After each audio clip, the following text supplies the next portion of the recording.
आप सभी का स्वागत है आपके अपने यूट्यूब चैनल MLT क्लासेस में। यहाँ पे आपको लेक्चर्स मिलते हैं रिगार्डिंग लेबॉर्ट्री सब्जेक्ट्स। तो फ़िलहाल हम पैरासाइटोलॉजी पढ़ रहे हैं और आज हम एस्केरिस लिम्ब्रिकॉइड पढ़ेंगे।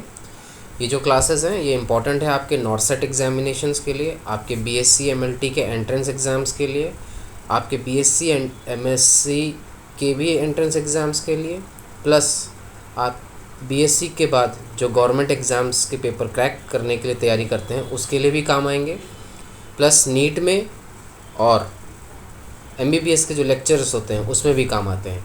मोर ओवर ये DMLT क्लासेस में भी सुपरली हेल्प करते हैं। इसमें हम लोग थ्योरी क्लासेस फ़िलहाल कर रहे हैं, इसके बाद हम MCQ क्लासेस भी करेंगे। तो आप इस चैनल पे बने रहना और इस चैनल को हमेशा सब्सक्राइब करना, थम्स अप देना, ठीक है। तो चलिए माता रानी का नाम लेके शुरू करते हैं। जय माता दी। तो आज हम पढ़ने वाले हैं एस्केरिस लिम्ब्रिकॉइड, ठीक है, एस्केरिस लिम्ब्रिकॉइड। तो इसके कुछ की फीचर पढ़ते हैं। पहला पॉइंट क्या कह रहा है इसमें, Ascaris species are very large nematodes यानी कि राउंड वॉर्म्स। तो राउंड वॉर्म्स हमने कल भी पढ़ा था ना, जिसने मेरा कल का लेक्चर लगाया होगा उसे पता होगा कि मैंने कल राउंड वॉर्म्स में क्या पढ़ाया था। तो पहला राउंड वॉर्म तो हमारा चलो ये हो गया एस्केरिस लिम्ब्रिकॉइड। और इसमें क्या बोला गया है, फीमेल्स आर 20 to 35 सेंटीमीटर्स और मेल्स आर 15 to 30 सेंटीमीटर्स। यानी कि एस्केरिस लिम्ब्रिकॉइड बहुत लार्ज होते हैं और इसमें फ़ीमेल जो होती है, मादा यानी कि जो होती है वो 20 से 35 सेंटीमीटर की होती है और जो नर होता है वो 15 से 30 सेंटीमीटर का होता है, यानी कि नर मादा से छोटा होता है। सेकेंड पॉइंट कहता है लार्जेस्ट नीमाटोड, यानी कि ये जो एस्केरिस है ये सबसे बड़े नीमाटोड हैं। हैबिटेट स्मॉल इंटेस्टाइन जेजुनम, यानी कि इनका हैबिटेट है स्मॉल इंटेस्टाइन का जेजुनम पार्ट, ठीक है।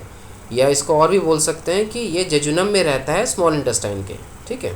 नेक्स्ट पॉइंट क्या कहता है, इन्फेक्ट्स ह्यूमन ग्लोबली, यानी कि ये इंसानों को पूरे धरती पे इन्फेक्ट करता है। यानी कि पूरी धरती का कोई सा भी कोना रख लो, जहाँ जहाँ इंसान है वहाँ वहाँ एस्केरिस का इन्फेक्शन मिल ही सकता है।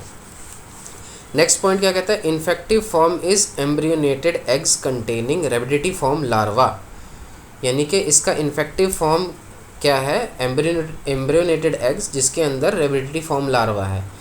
ऑल्सो फाउंड इट स्ट्रोंगलाइड्स, ये जो लार्वा है रेबिडिटी फॉर्म लार्वा जो है वो स्ट्रोंगलाइड्स में भी पाया जाता है। हम अगली क्लास स्ट्रोंगलाइड्स की करेंगे, उसमें भी ये लार्वा पाया जाता है। ये रेबिडिटी फॉर्म लार्वा बड़ा इंपॉर्टेंट है क्योंकि ये जो लार्वा है, इस टाइप का जो लार्वा है स्ट्रोंगलाइड्स में भी मिलता है और एस्केरिस में भी मिलता है। तो कई बार MCQs में ये थरोली पूछा जाता है, इवन वाइवा में भी पूछा जाता है। तो मेक श्योर आप इसको अलग से स्टार मार्क कर लेना। नेक्स्ट पॉइंट में क्या है, transmission bye injection of embryonated eggs, यानी कि इसका ट्रांसमिशन ये फैलता कैसे है, ये फैलता है आपके एम्ब्रियोनेटेड एग्स के इंजेक्शन से, उसको निगल लेने से। एक बात बता दूँ, एस्केरिस लिम्ब्रिकॉइड को केवल सिंगल होस्ट की ज़रूरत होती है, यानी ह्यूमन टू ह्यूमन फैलता है, बीच में कोई इंटरमीडिएट होस्ट इसको नहीं चाहिए। नेक्स्ट पॉइंट क्या कहता है, अनसेगमेंटेड एग्स, इसके एग्स जो होते हैं उसके अंदर सेगमेंट्स नहीं बने हुए होते हैं। नेक्स्ट पॉइंट क्या कहता है, eggs in faeces are diagnostic, यानी कि अगर जिस ह्यूमन के फीसेस यानी कि स्टूल में एग्स मिलेंगे एस्केरिस के, वो डायग्नोस्टिक होगा, ठीक है। इसको इजी भाषा में बोलूँ, अगर किसी को एस्केरिस की बीमारी डायग्नोस करनी है तो उसके फीसेस में अंडे मिल जाएँ एस्केरिस के, तो वो डायग्नोस हो जाएगा। नेक्स्ट होस्ट इसका देख लो, ह्यूमंस एंड स्वाइन, स्वाइन यानी कि सुअर, पिग्स जो होते हैं, ठीक है। बेसिकली ये ह्यूमंस में मोस्टली रहता है, स्वाइन इतना प्रोमिनेंट नहीं है इसमें, बट है। नेक्स्ट पॉइंट क्या कहता है, natural infections of Ascaris lumbricoides sometimes occur in monkeys and apes, यानी कि नेचुरली ये इन्फेक्शन, प्राकृतिक रूप से ये इन्फेक्शन कभी कभी बंदर और बंदर की और जो प्रजाति होती हैं उनमें भी पाई जाती है।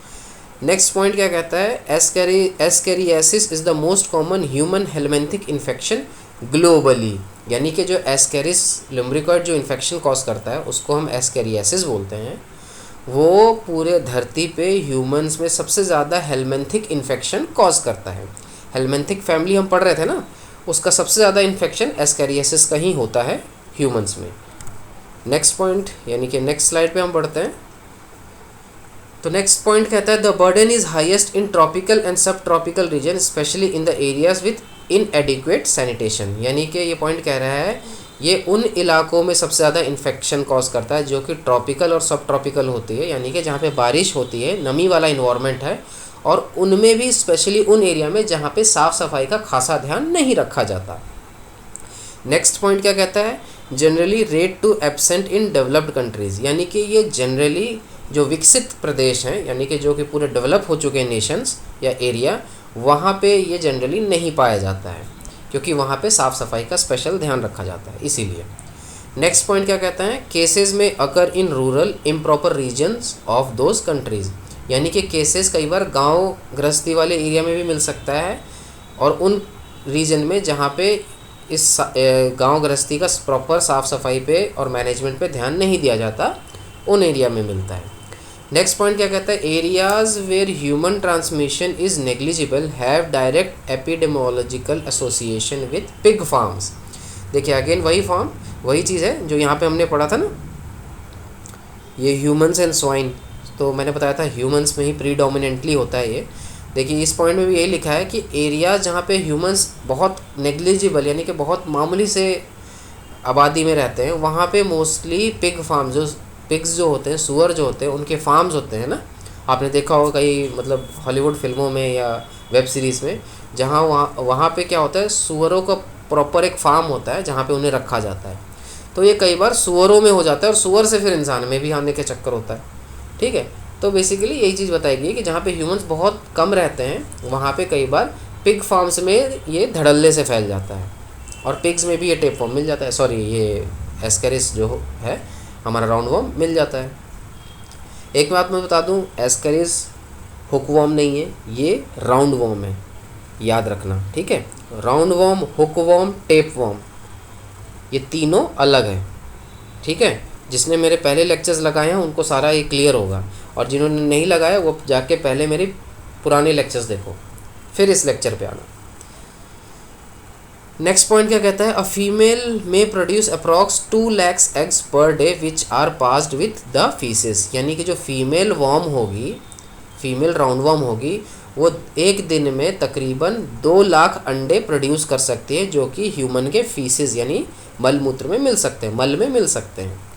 नेक्स्ट पॉइंट क्या कहता है इसमें, larvae develop to infectivity within fertile eggs after 18 days to several weeks, यानी कि जो लार्वे होते हैं, कौन से लार्वे, रेविडिटी फॉर्म लार्वे, ठीक है, वो इन्फेक्टिविटी में यानी कि इन्फेक्शन कॉज करने के काबिल हो जाते हैं एग्स के अंदर, जब वो 18 से कई हफ्तों तक का उन्हें अगर टाइम मिल जाए तो, ठीक है। Depending upon the environmental condition, यानी कि इन्वायरमेंटल कंडीशन कैसा है उस हिसाब से 18 से कई हफ्तों के बीच में ये अपना इन्फेक्टिविटी के लायक हो जाते हैं, इन्फेक्शन कॉज करने के लायक हो जाते हैं। इन्वायरमेंटल कंडीशन क्या हुआ, जैसे नमी हुआ, थोड़ा गर्म हुआ, शेडेड ऑयल यानी कि ऐसे ऑयल जो कि जो कि छाया में हो, ठंडी छाँ में हो, तो थोड़ा नमी जैसा और हल्का गर्मी, वहाँ पे ये जो नॉन एम्ब्रियोनेटेड एग्स होते हैं वो एम्ब्रियोनेट कर जाते हैं और रेविडिटी फॉर्म लार्वा बन जाते हैं, और देन ओनली ये एग्स फर्दर इन्फेक्शन के काबिल हो जाते हैं। नेक्स्ट पॉइंट क्या कहता है, unfertilised eggs may be ingested but are not infective. वही चीज़ जो मैंने लास्ट पॉइंट में बताया कि जो एग्स अनफर्टिलाइज्ड होंगे, फर्टाइल नहीं होंगे, वो अगर ह्यूमन स्वेलो भी कर ले, निगल भी ले, तो वो इन्फेक्शन कॉज नहीं कर सकते, ठीक है। और फर्टाइल हो गए तो वो रेविडिटी फॉर्म लार्वे में कन्वर्ट हो जाएंगे और तब वो इन्फेक्शन कॉज डेफिनेटली कर सकते हैं। नेक्स्ट पॉइंट क्या कहते हैं, adult worms live in the lumen of the small intestine, यानी कि जो एडल्ट वर्म्स होंगे, वयस्क वर्म्स जो होंगे, वो इंटेस्टाइन, स्मॉल इंटेस्टाइन के ल्यूमन मैंने आपको कल ही बताया था ना, जो हॉलो स्पेस को कहते हैं ल्यूमन्स में ये रहते हैं, ठीक है। नेक्स्ट स्लाइड क्या कहता है, लाइफ साइकिल। तो लाइफ साइकिल में पहला पॉइंट क्या कहता है, infective eggs are swallowed. Infective eggs का नाम क्या होगा, रेविडिटी लार्वे, ठीक है, याद रखना। तो इन्फेक्टिव एग्स को ह्यूमन स्वेलो कर लेगा, निगल लेगा। The larvae hatch and invade the small intestine mucosa. ये जो एग्स होंगे फिर स्मॉल इंटेस्टाइन में पहुंच जाएंगे और वहाँ पे ये हैच यानी कि फूट जाएंगे, ठीक है। और इनमें से निकले जो रेविडिटी फॉर्म लार्वे होंगे वो इंटेस्टाइनल म्यूकोसा को इन्वेड करेंगे, उन पे कहीं ना कहीं धावा बोल देंगे, हमला कर देंगे, ठीक है, यानी कि उसमें कहीं ना कहीं छेद वेद करेंगे, ठीक है, पोर्स बना देते हैं। देन नेक्स्ट पॉइंट क्या कह रहा है, migrate via the portal vein then systemic circulation to the lungs, यानी कि वही जो ये जो लार्वा हैं ये पोर्टल वेन, मैंने बताया था ना पोर्टल वेन क्या होता है, जिन्होंने मेरे लास्ट लेक्चर अटेंड किया था उन्हें पता होगा पोर्टल वेन किसे कहते हैं। ठीक है, तो मैं इस लेक्चर में नहीं बताऊंगा, जिसे जानना है वो या तो गूगल कर ले या तो मेरा लास्ट लेक्चर देख ले। ये जो रेबिडिटिफॉर्म लार्वा होगा वो पोर्टल वेन से जो नॉर्मल ब्लड सर्कुलेशन है उसमें पहुंच जाएगा, और नॉर्मल ब्लड सर्कुलेशन से ये लंग्स में, फेफड़ों में पहुंच जाएगा। नेक्स्ट पॉइंट क्या कहता है, the larvae mature further in the lungs, penetrate the alveolar wall, ascend the bronchial tree to the throat and are swallowed. यानी कि जो लार्वे होते हैं वो लंग्स में मैच्योर होते हैं, फर्दर 10 से 14 दिन में मैच्योर हो जाते हैं, और जो एल्वियोलर वॉल्स होते हैं, एल्वियोलाई की वॉल होते हैं, उसको पेनिट्रेट करते हैं, उसको भेद कर जो ब्रोंकियल ट्री होता है उसमें धीरे धीरे फैलने लगते हैं, मूव करने लगते हैं और थ्रोट तक पहुंच जाते हैं। और फिर अगेन जब थ्रोट में आते हैं तो कफिंग होती है, और जो पेशेंट होता है वो अगेन उसको निगल लेता है, स्वेलो कर लेता है। नेक्स्ट पॉइंट क्या कह रहा है, reaching the small intestine again they develop into adult form. यानी कि आफ्टर स्वेलोइंग, निगलने के बाद वो अगेन स्मॉल इंटेस्टाइन में पहुंच जाते हैं, और स्मॉल इंटेस्टाइन में वो प्रॉपर एक एडल्ट फॉर्म में मैच्योर हो जाते हैं, डेवलप कर जाते हैं। यहाँ तक क्लियर है? अगर किसी को क्लियर नहीं हो रहा है तो वो रिवाइंड करके, बैक करके एक बार धीरे धीरे सुन ले। ठीक है, स्लोमो में भी सुन सकते हैं ताकि जल्दी कैच हो। ठीक है, जहाँ अगर मैं तेज हो रहा हूँ तो। नेक्स्ट पॉइंट क्या कहता है, fertilised and unfertilised eggs are passed in the faeces. यानी कि जो स्टूल होगा उसमें फर्टिलाइज्ड और अनफर्टिलाइज्ड एग्स दोनों के दोनों पास हो जाएंगे। एक मैं बात बता दूं, अनफर्टिलाइज्ड एग किसी काम का नहीं है, वो कोई इन्फेक्शन कॉज नहीं करेगा अगर किसी ने स्वेलो कर भी लिया तो। लेकिन हाँ, फर्टिलाइज्ड एग अगर स्वेलो कर लिया है, निगल लिया है, तो इन्फेक्शन पक्का कॉज करेगा। Next, and then the cycle is repeated, and then cycle is repeated. यानी कि जो फर्स्ट पॉइंट हमने पढ़ा था, इन्फेक्टिव एग्स आर सॉलिड, वहीं से सारी चीज़ दोबारा चालू हो जाएगी। ठीक है, इसमें कुछ स्पेशल पॉइंट में क्या लिखा है, 2 and 3 months are required from injection of the infective eggs to oviposition by the adult female. यानी कि 2 या 3 मंथ लगते हैं, ठीक है, किसके, जब अंडे को इंजेक्शन कर लेता है पेशेंट, और फिर जब फीमेल एग देने लगती है, उस बीच के टाइम को 2 से 3 मंथ लगते हैं। ठीक है, नेक्स्ट पॉइंट क्या कह रहे हैं, adult worms can live 1 to 2 year. यानी कि एडल्ट वॉर्म्स होते हैं वो 1 से 2 साल तक जी सकते हैं। ये देखो प्रॉपर डायग्रामेटिक रिप्रेजेंटेशन है लाइफ साइकिल ऑफ एस्केरिस लिम्ब्रिकॉइड्स का। तो नंबर 1 पॉइंट से हम पढ़ेंगे। ये देखो, ये नंबर 1 पॉइंट है, एडल्ट्स इन स्मॉल इंटेस्टाइन। ये एडल्ट फीमेल है जो कि देखो, और ये एडल्ट मेल है। तो यहाँ आप क्लियरली देख सकते हो फीमेल मेल से ज़्यादा बड़ी है, और स्मॉल इंटेस्टाइन में फ़िलहाल है ये। ठीक है, जेजुनम में। तो नंबर 2 पे आते हैं, fertilised egg and unfertilised egg faeces में, स्टूल में पास किया पेशेंट ने। ठीक है, unfertilised egg will not undergo further development. यानी कि जो अनफर्टिलाइज्ड एग हैं उनका कुछ नहीं होगा, वो ऐसे पड़े रहेंगे। लेकिन जो फर्टिलाइज्ड एग हैं वो फर्दर एम्ब्रियोनेटेड एग्स में कन्वर्ट हो जाएंगे, जिनके अंदर रेबिडिटिफॉर्म लार्वा होगा। ठीक है, और यही रेबिडिटिफॉर्म लार्वा जो होगा, ह्यूमंस इसको निगल लेगा, स्वेलो कर लेगा। जिसके बाद क्या होगा, ये स्मॉल इंटेस्टाइन में चले जाएंगे, और स्मॉल इंटेस्टाइन में ये जो एग्स हैं वो फूट जाएंगे, यानी कि हैच हो जाएंगे, और इनमें से रेबिडिटिफॉर्म लार्वा निकलेगा, और वो पोर्टल वेन से ब्लड सर्कुलेशन में माइग्रेट करेगा और लंग्स में चला जाएगा। ठीक है, लंग्स में देखिए क्या लिखा है 7 नंबर में, larvae are coughed up and swallowed reentering the GI tract, maturation proceeds in the small intestine. यही चीज़ मैंने आपको बताई थी। ये एल्वियोलर परफोरेशन करेगा, ठीक है, ब्रोंकस में जाएगा, फिर थ्रोट में चला जाएगा, थ्रोट में कफिंग होगी, जिसके कारण पेशेंट क्या करेगा, उसको स्वेलो कर लेगा लार्वे को, और ये जो लार्वे अगेन जीआई ट्रैक से होते हुए स्मॉल इंटेस्टाइन में चली जाएगी, और स्मॉल इंटेस्टाइन में पहुंचने के बाद ये जो 1 नंबर है ये मैच्योर हो जाएंगे, जो लार्वे होंगे प्रॉपर मैच्योर हो जाएंगे एडल्ट वॉर्म्स में, और अगेन साइकिल फिर रिपीट होती रहेगी, है ना। एग दे देंगे ये लोग, और वही फर्टिलाइज अनफर्टिलाइज एग। फर्दर इन जो भी ये जो आप अभी डायग्राम देख रहे हो, थोड़ा एनिमेशन सा, ब्लैक एंड वाइट सा, इसका प्रॉपर डायग्राम्स भी हैं एडल्ट वॉर्म्स का, एग्स का, तो हम देखेंगे आगे। तो फर्दर मूव करते हैं नेक्स्ट, क्लिनिकल प्रेजेंटेशन। आखिर जो पेशेंट होगा उसमें हमें क्या क्या प्रॉब्लम्स दिखाई देगी या सिम्टम्स नज़र आएगा। तो पहला है मैल न्यूट्रिशन, यानी कि कुपोषण। ठीक है, ऑब्वियसली ये पैरासाइट गया है आपकी बॉडी में, तो ये सारा जो होगा प्रोटीन डाइट या जो भी कह लो, ये इनगल्फ कर लेगा, ठीक है, ये खुद में ले लेगा, तो आपकी बॉडी को इन्हें कम पड़ जाएगी। एब्डोमिनल पेन, ऑब्वियसली ये परफोरेशन करेगा स्मॉल इंटेस्टाइन की, तो एब्डोमिनल पेन होगी। एनोरेक्जिया, ऑब्वियसली एनोरेक्जिया का मतलब आपको पता होगा ना, लॉस ऑफ एपेटाइट, भूख ना लगना। नेक्स्ट पॉइंट क्या है, intestinal obstruction and perforation. Intestine में ऑब्स्ट्रक्शन यानी कि जहाँ जहाँ ये पैरासाइट कैलो डेवलप होगा और क्या नाम मल्टीप्लाई करेगा, वहाँ पे ये ऑब्स्ट्रक्शन कॉज करेगा इंटेस्टाइन में, यानी कि बाधा क्रिएट करेगा। और परफोरेशन भी होती रहेगी, छेद कर करके इसके लार्वा लंग्स में जाएंगे, इसीलिए परफोरेशन भी इंटेस्टाइन की होगी। और ऑब्स्ट्रक्शन भी होगी, जो कि मैच्योर ऑब्स्ट्रक्शन जो होगा वो मैच्योर पैरासाइट करेंगे, मैच्योर वॉर्म क्रिएट करेंगे, और परफोरेशन रेबिडिटीफॉर्म लार्वा क्रिएट करेंगे, ठीक है।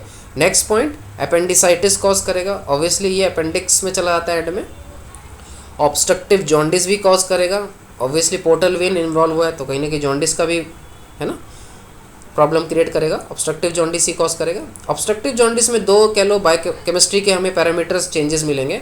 हाइपर बिलिरुबिनीमिया यानी कि बिलिरुबिन का बढ़ना, इसमें क्या होगा, कंजुगेटेड बिलिरुबिन इंक्रीज हो जाएंगे। नेक्स्ट पॉइंट क्या कहता है, इंक्रीज इन एल्कलाइन फॉस्फेटेज भी आपको इंक्रीज मिलेगा ऑब्स्ट्रक्टिव जॉन्डिस में, ठीक है, ये बायोकेमिस्ट्री के टेस्ट है, पता ही होगा आपको। नेक्स्ट पॉइंट क्या है, पैनक्रियाटाइटिस यानी कि इन्फ्लेमेशन ऑफ पैनक्रियाज।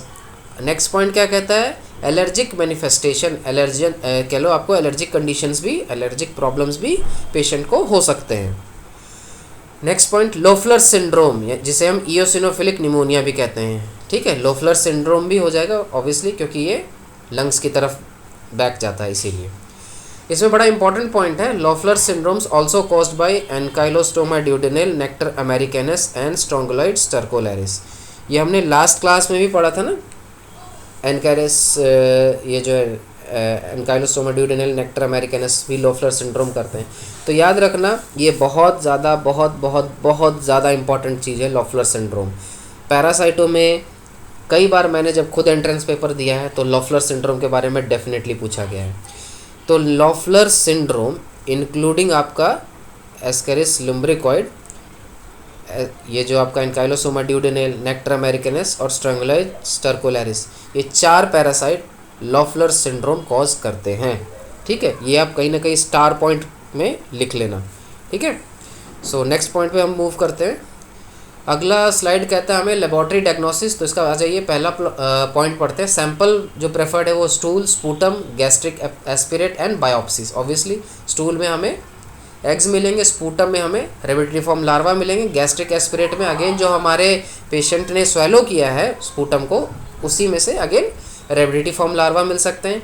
एग्स भी मिल सकते हैं जो कि रिसेंटली स्वेलो किए हों। बायोप्सीज हम लेंगे किसके, अपेंडिक्स के मोस्टली, क्योंकि वहाँ पे हमें कहीं ना कहीं अपेंडिसाइटिस ये शो करता है। Microscopic identification of eggs in the stool, ठीक है, यानी कि मोस्ट जो प्रेफर्ड डायग्नोसिस है वो हमने पहले पढ़ा था, माइक्रोस्कोपिक एग्जामिनेशन करेंगे हम स्टूल्स की, उसमें हमें एग्स मिलेंगे। The recommended procedure is as follow, यानी कि ये जो माइक्रोस्कोपिक आइडेंटिफिकेशन हम करेंगे वो कैसे करेंगे स्टूल में, देखो पहला पॉइंट इसमें क्या कहता है, collect a stool specimen, okay. Second point, preserve the specimen in the formalin और अनदर फिक्सेटिव। स्टूल को हम कलेक्ट करेंगे, स्टूल को फिर हम फिक्स करेंगे फॉर्मलिन में या किसी अदर फिक्सेटिव में। फिर नेक्स्ट पॉइंट क्या कहता है, concentrate using the formalin ethyl acetate for sedimentation technique, यानी कि फिक्सेशन के बाद उसी स्टूल स्पेसिमेन को हम फॉर्मेलिन या इथाइल एसीटेट से कंसंट्रेट कर देंगे, ठीक है, ताकि हम सेडिमेंटेशन टेक्निक फर्दर प्रोसिक्यूट कर सकें, ठीक है। नेक्स्ट पॉइंट क्या कहता है, examine a wet mount of the sediment. Obviously फिर ये जो टेक्निक, जो कंसंट्रेशन के बाद सेडिमेंटेशन टेक्निक करने के बाद हम वेट माउंट बनाएंगे और उससे हम सेडिमेंट बना सकते हैं और उसको माइक्रोस्कोप के नीचे देख सकते हैं। नेक्स्ट पॉइंट क्या कहता है, ये खैर जो प्रोसीजर होगा वो तो खैर ख़त्म हो गया। नेक्स्ट पॉइंट क्या कहता है, डायरेक्ट वेट माउंट एग्जामिनेशन भी हम कर सकते हैं स्टूल स्पेसिमेन की। और अगर हमें क्वांटिटेटिव असेसमेंट करना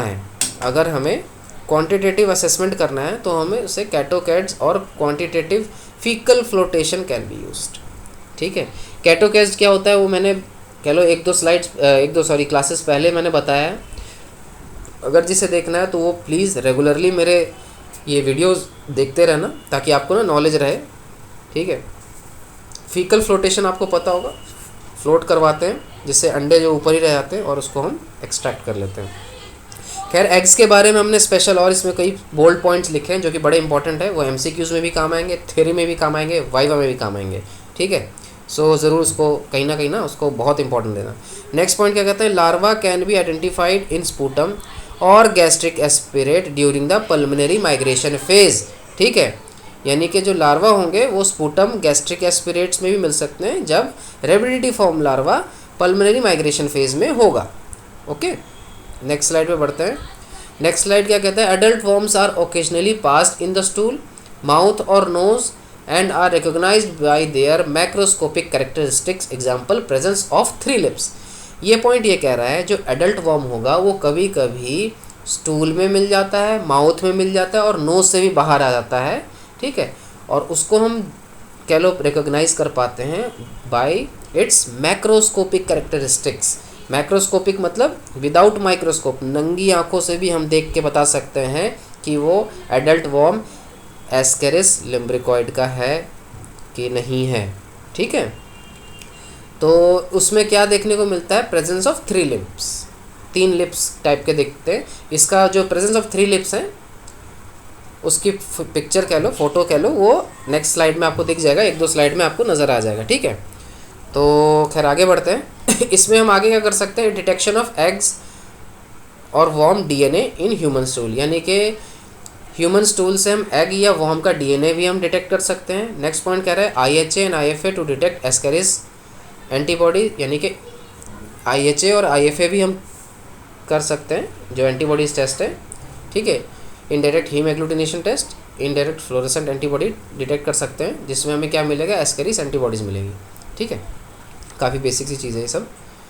नाउ जो एग्स की मैंने बात कही थी, एक बात याद रखना, ये एग्स वाला पॉइंट भी बहुत ध्यान से देना। ये एस्केरिस जो है पूरे वर्ल्ड में ग्लोबली फैला हुआ है और ग्लोबली इन्फेक्ट भी करता है।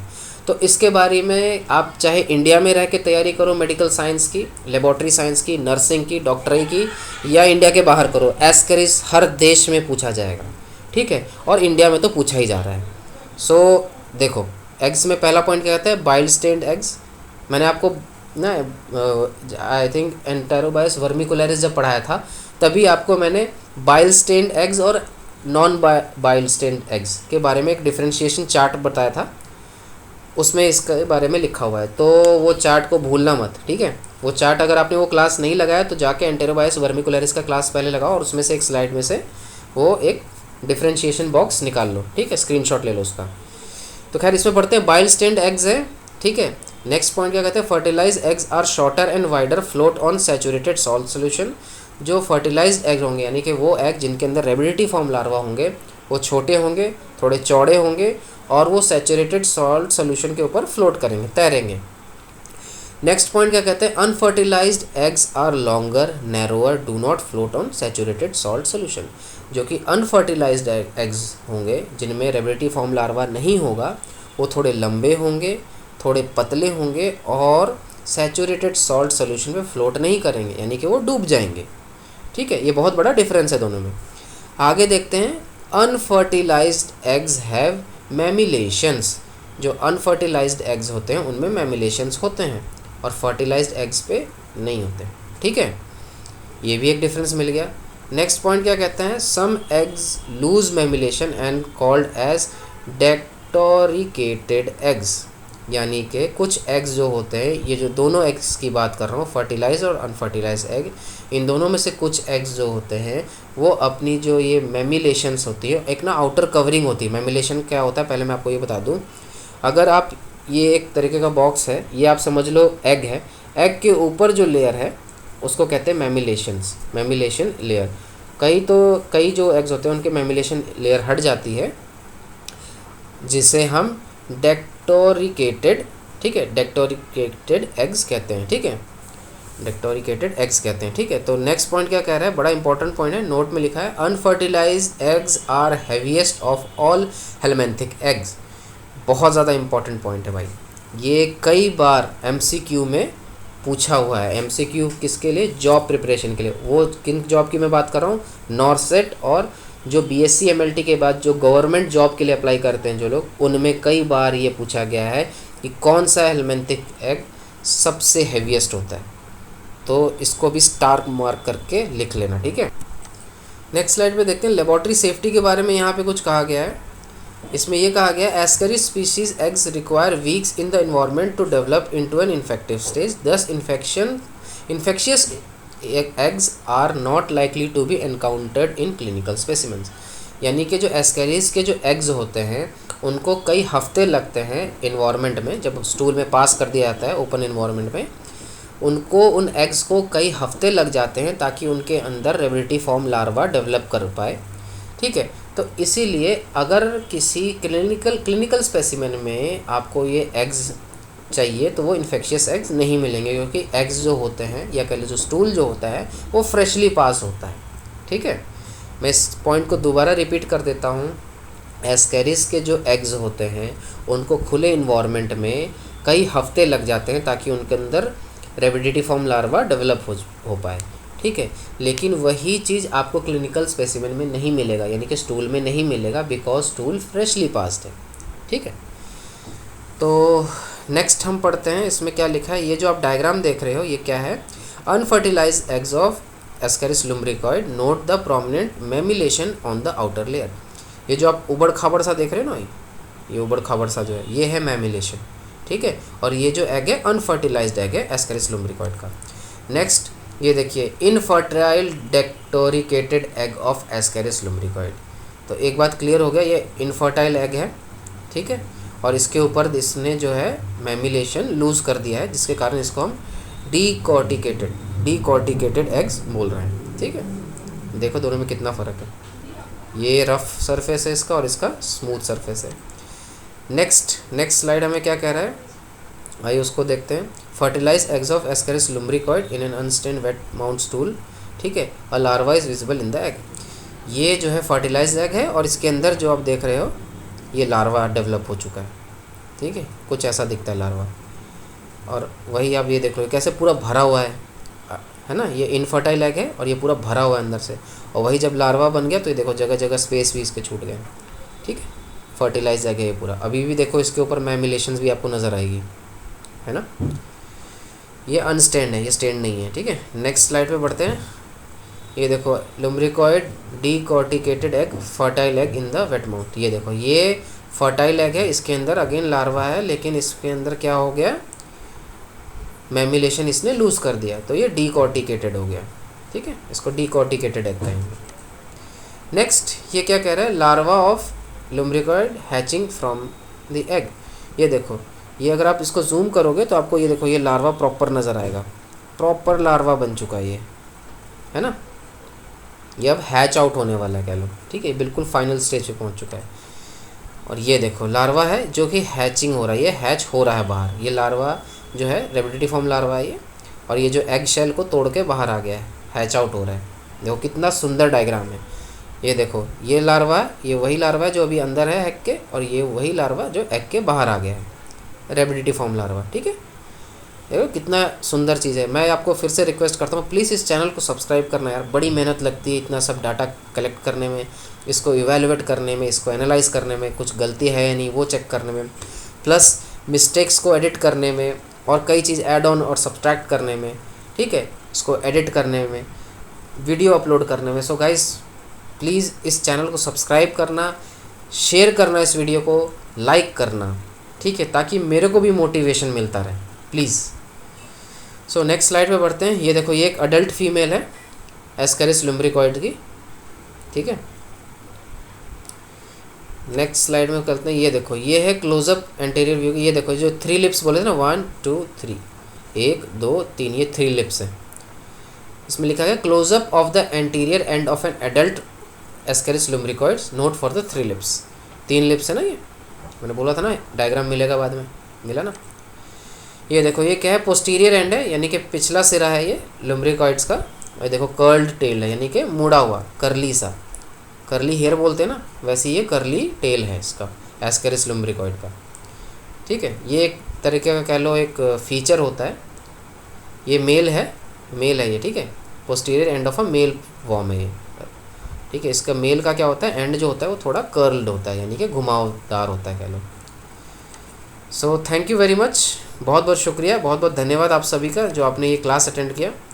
मैं आपसे फिर से रिक्वेस्ट करता हूँ कि अगर आपको इस लेक्चर में कुछ भी रत्ती भर भी अगर फ़ायदेमंद लगाओ कि कुछ आपने नया सीखा है, जाना है या आपका रिवाइज़ हुआ है, तो प्लीज़ इस चैनल को सब्सक्राइब करना, वीडियो को शेयर करना, वीडियो को लाइक करना और बार बार देखना, ताकि मेरे को मोटिवेशन मिले।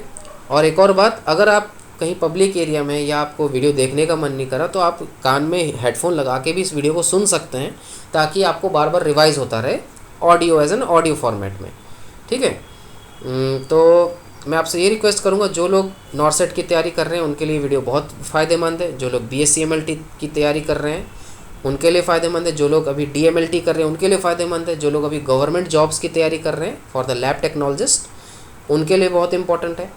ये नीट के जो होते हैं जो प्रिपेयर कर रहे हैं उनके लिए काम आएगा, प्लस जो MBBS के जो लेक्चर्स होते हैं उनमें भी ये बहुत काम आएगा। सो मैं आप सभी का धन्यवाद करता हूँ कि आपने यहाँ तक पहुँचे हैं, यहाँ तक इस वीडियो को देखा। Thank you very much.